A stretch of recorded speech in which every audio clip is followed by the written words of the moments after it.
This is your tech news briefing for Monday, November 14th. I'm Zoe Thomas for the Wall Street Journal. In recent weeks, lots of big tech companies have announced massive layoffs. On Wednesday, Mark Zuckerberg apologized to workers for 11,000 planned job cuts at Meta. Lyft, Stripe, and of course Twitter have also announced cuts. Some big tech companies have also announced other belt-tightening measures as well. It's a big come down for an industry that's not only seen huge growth over the last few years, but whose workers have become accustomed to lots of perks as part of the job. Joining us to discuss the changes and the mood they're leading to among tech workers is WSJ reporter Chip Cutter, who covers workplace, management, and leadership.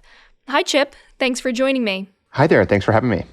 Can you start by telling us a little bit about these perks? Take us through what some of the common ones were and maybe what some of the more lavish ones were. Well, just take earlier this year when Google welcomed employees back to its offices in Silicon Valley, Lizzo performed. There was a concert for employees.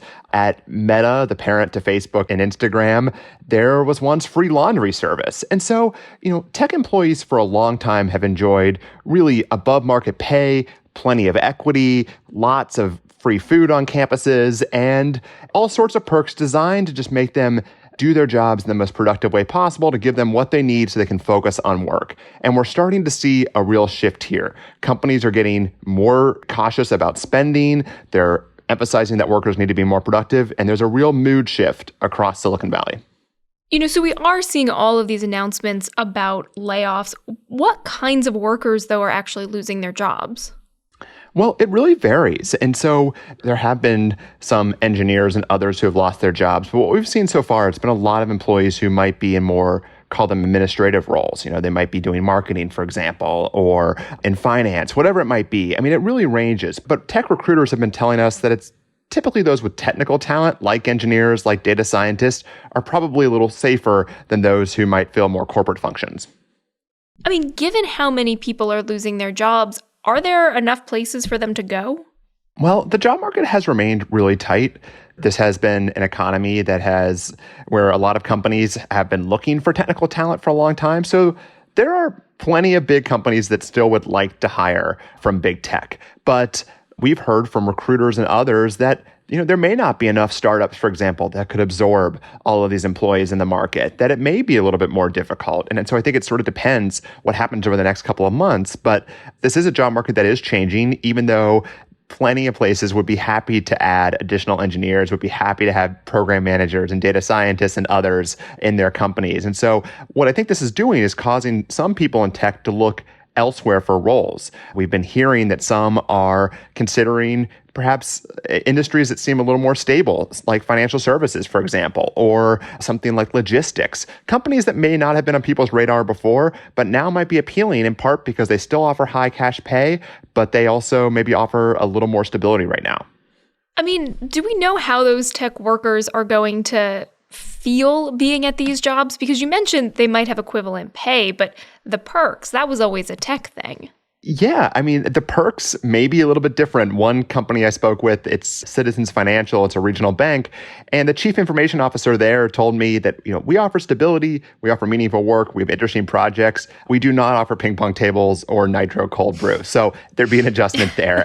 But I think people throughout the pandemic have reassessed their careers, what they want from them, and they want oftentimes more flexibility. They want careers they can feel good about. So this is all coming at an interesting time. We'll have to see sort of how workers decide where to go next as they sort of assess what's happening in tech right now and where they want to go. People aren't just jumping in for the nitro cold brew anymore, I guess.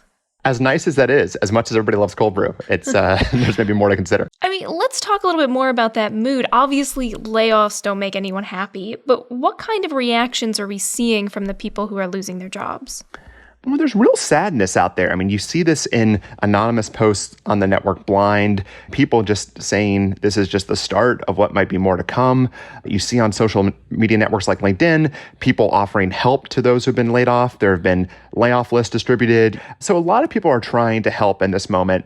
And recruiters say they've also noticed a shift where recruiters who for years were trying to get on the radar of tech talent, were trying to convince them to be, interested in certain opportunities. They now say that they're seeing a real spike in inbound requests from tech workers. What about the mood of the people who aren't being let go and are still at these big tech companies?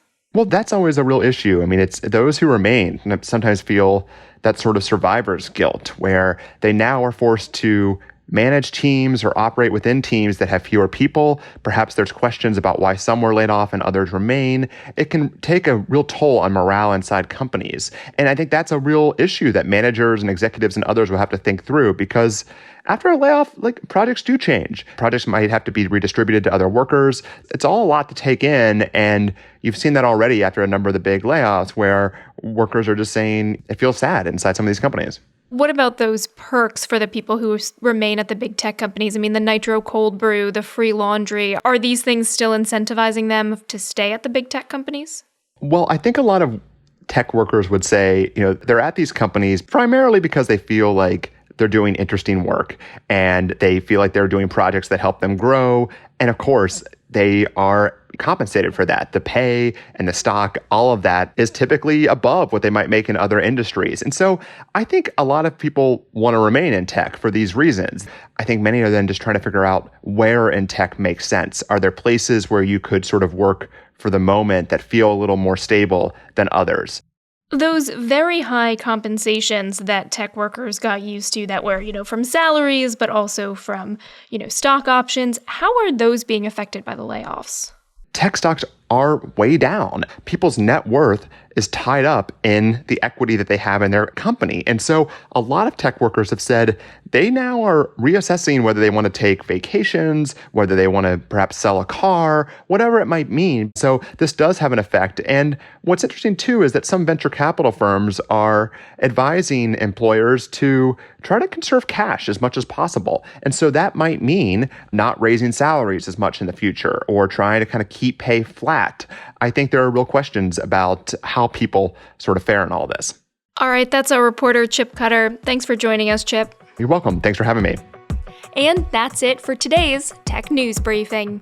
If you want more tech stories, check out our website. I'm Zoe Thomas for the Wall Street Journal. Thanks for listening.